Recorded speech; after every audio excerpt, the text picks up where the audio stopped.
welcome to Visual Recreation, the essential video guide to winning FML each and every week. I'm your local movie buff, Drew. And I'm Joey, your strategy guy. And we're back. We're back after some instant transmission What happened problems. to that North Cas guy? I don't know, but Jerry Jingles gave me the willies.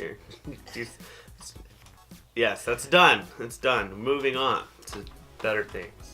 Which is the same thing that we used to do. That's right. So we're going to be talking about 2 new releases coming out on Christmas Day. Ho, ho, ho. So Merry Christmas to you.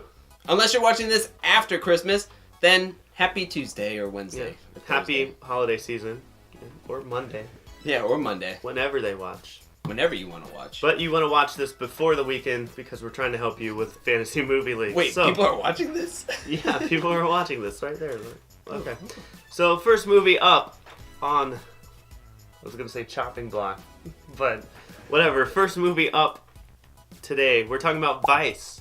VICE is coming in at around 2,400 theaters. And it stars Christian Bale. Batman! That's right. Amy Adams. Lois Lane. Okay. And Sam Rockwell. That racist cop from 3 Billboards. You just said 3 Billboards. Yeah, but he plays a cop, though. Did he? Never seen it. So this movie is up for some awards. So it's got 21 award nominations, Golden Globes, Critic Choice Awards. Yeah, and the Oscars haven't been announced yet, but it's sure gonna get a whole bunch of those too. Yeah. Now, am I going now? Yeah, you can go now. Who is this written and directed by? This one was written and directed. I'm glad you asked. It was written and directed by Adam McKay. Mm-hmm. This one is looking... Pro Box Office has this as a long-range forecast of around $9 million. Granted, that's the 3-day release. And this one releases on Christmas. So that gets you to, like, Thursday.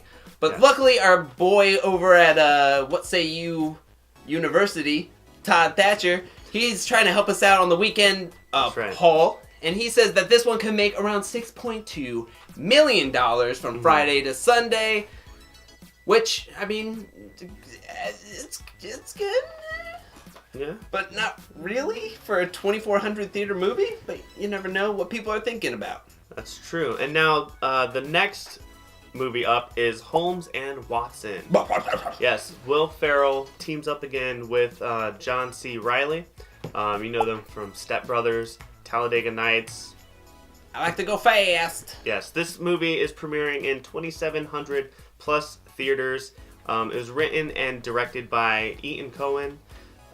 He did Tropic Thunder. Yep, a Madagascar movie. So yeah, what does the long-range forecast look like, Drew? Now, Pro Box Office has this at a long-range forecast of $12 million, but again, it comes out on Christmas Day, which is a Tuesday. So that gets you to Thursday. But luckily, again, Todd Thatcher has our backs and your backs. Here to save the day. Because he has this one coming in around $12.5 million from Friday to Sunday, which, again, is pretty decent, except this one has 2,700 plus theaters and a great dynamic duo, which Joey and I know dynamic duos, am I right? Yes. Shake and bake. Teamwork. Makes the dream work. Well, it makes the dream, like, possible. Almost. More obtainable. So, between these 2 movies, what are your thoughts on these long-range forecasts? Or what's your thoughts on the Friday, Saturday, Sunday? Like, what could be possible there? Well, I think these are a little bit low, in my opinion, because, again, there's pros and cons for both of these. VICE has a lot of awards, great A-list actors, however, there's a very political stance in these movies, and I don't know, because of how everything is going on in the world and how the political climate is, do people really want to watch a political movie about George Bush and his thing with Dick Cheney and whatnot? Yeah, that's true. I mean, I will say the marketing for this movie, I feel like I've been seeing previews for this movie for a long time. Yeah. And I'm like, when is this movie going to come out? Like, it's finally coming out during award season, FML award season, which is a tough season to play through, I think. Award season gets kind of crazy. Yeah. So, with it having so many nominations, I see it probably rising above what these estimates are. It could probably potentially make more, especially with the theater count. Yeah. Like you were saying. For sure. Now, Holmes and Watson, great dynamic duo, good comedy in a place, a thing that could have a ton of comedy. I don't even know what other comedies are out as of yet. I mean, you got superhero movies, Transformers movies, Mary Poppins, some kids movies here and there, but not really just straight comedies as Holmes and Watson. You got Will Ferrell, John C. Reilly doing their thing. It should do well. I mean, in 2015, Christmas Day, Daddy's Home premiered with Mark Wahlberg and Will Ferrell. That one got around over $30 million to 12,000 PTA. Yes, it had 500 more theaters, and it was more kid-friendly. I think this one's rated R, which will hurt it a little bit in sales.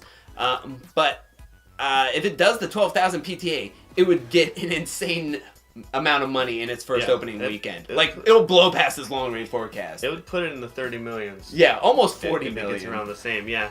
But I don't see it going that high, but I don't know where to put this one.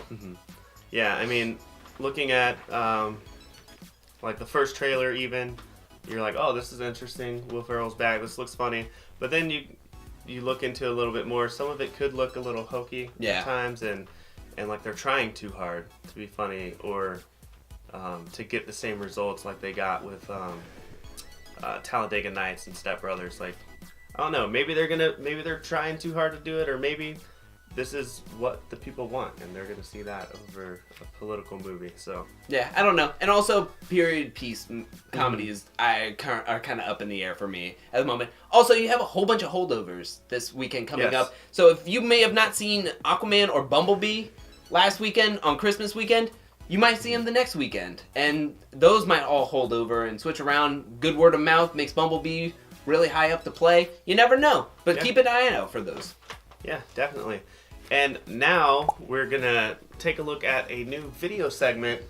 We're going to take a look at the clip of the week. Now, do you ever wonder what you need to do with your Christmas tree? Or if you have one that you put in a box, you don't have to worry about it. But if you have a real tree at home, what do you do with it when it's time to get rid of it? Do you just throw it out?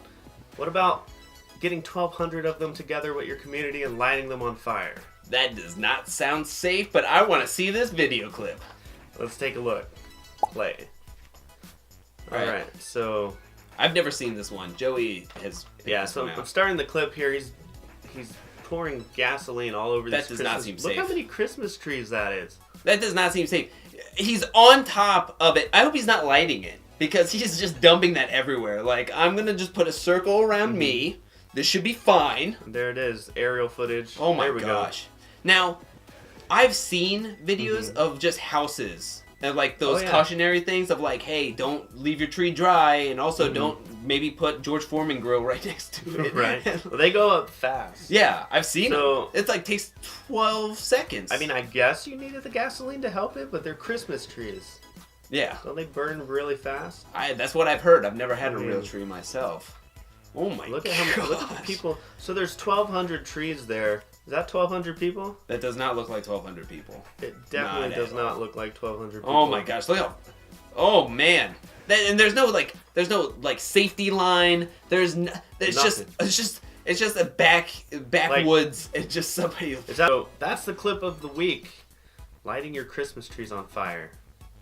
You probably don't want to do that. Don't do that. Consult your fire department before you do that. And now let's look at the community in the Chatter Fantasy Movie League, and we want to highlight somebody that we think should be highlighted. And this week, we're looking at weekly comps with Waco Kid and Nux.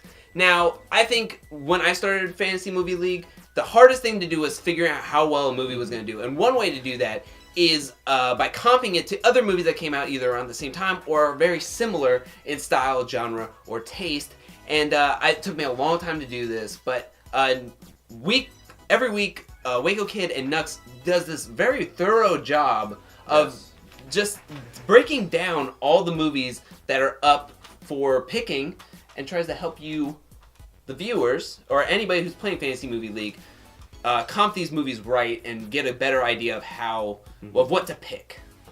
Yeah, and they do a very good job at writing this thing out. Very thorough job. I mean, they got you got the theaters in there, the per theater averages, the gross box office amounts, the release dates, I just wanted to read the beginning of this one real quick. He says, keys to comparing movies basically is, how do you want to comp it? Is it a cartoon kids flick in the vein of Disney and Pixar? Or is it a comic book adaptation superhero movie that just happens to be a cartoon? Now he's talking about Spider-Man into the Spider-Verse, and he talks about some of the comps for that: the Peanuts movie, Teenage Mutant Ninja Turtles, Out of the Shadows, and Big Hero 6. So they go through on basically how to comp it and why they're comping it, and just very thorough job. Very thorough. And what I like about it is that they don't just give you movies that just sound like, they don't just give you, like, for Moral Engines, Darkest Minds, and The Fifth Wave. They give you also a good paragraph telling you why they comped it, why they think is a good way to comp it, and which movie fits best. So if they give you 6 different movies, they're going to tell you which movie probably fits the best, and you can go forward and trying to predict your own estimates and to help you get a better lineup. Yeah, and you also get, for all the other movies in the Cineplex of FML, like Dr. Seuss's The Grinch, you also get the per theater average drop by percentage and the box office drop by percentage. And they do that very thoroughly for all the movies that you can pick from. So. Yeah. So they don't just do the new movies; they do all the holdovers as well. Every movie, and they even have a Thursday update. Like, we printed it front and back, and look at that. Like, there's so many pages. So many pages here, and it's mostly them, just giving you all this information. So we thank you. I'm looking at it, and take a look at it whether you're a veteran or a new player. Take a look at it when you're in a tough spot, not knowing how to comp a movie or what a movie could do in this time of year or this time of week. Take a look at it, and it could probably help you. I would say it would help you. It helped me a couple of weeks ago. So, absolutely. Well, that's it for this video. Thank you so much for watching. And if you want to check out some more of our videos, you can click here and here. And if you're new to the channel, click that subscribe button right there. It helps out a lot. And remember, sometimes you gotta risk it to get that biscuit. Merry Christmas. Merry Christmas.